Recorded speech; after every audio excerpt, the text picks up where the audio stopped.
Əziz məzunlar, sizləri 1B sinifi adından səmimi qəlbdən təbrik edirik. Bu mahnımı sizlərə hədiyyə edirəm.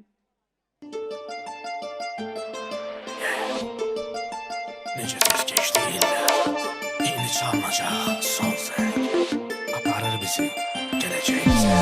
Gör necə zəng çalındı, məşədi illərində, biri dərsə çağırdı, o biri tənəffüsə, səsi qulağımdadır, necə tez keçdi illər, yenə o zəng çalınsın, qayıdaq sinifimizə.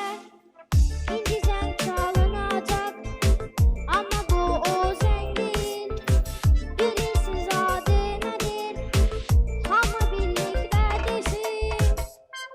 Son zəng bizi çağırır, son zəng bizi ayırır, son zəng bizi xağırır gələcəyimizə. Son zəng bizi çağırır, son zəng bizi ayırır, son zəng bizi aparır gələcəyimizə.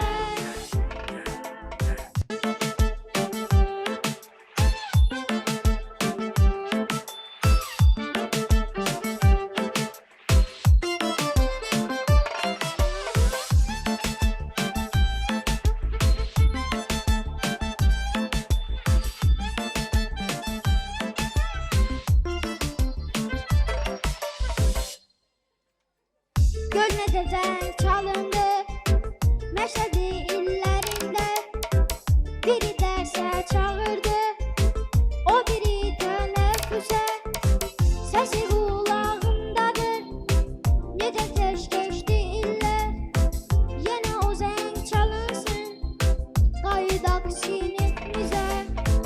İndi zəng çalınacaq, amma bu o zəng deyil. Bilirsiniz adı nədir? Hamı birlikdə desin.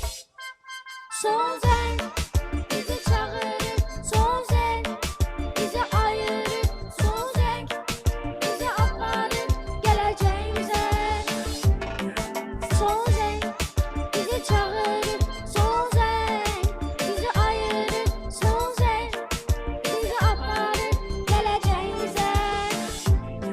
Son zəng bizi çağırır, son zəng bizi ayırır, son zəng bizi aparır gələcəyimizə.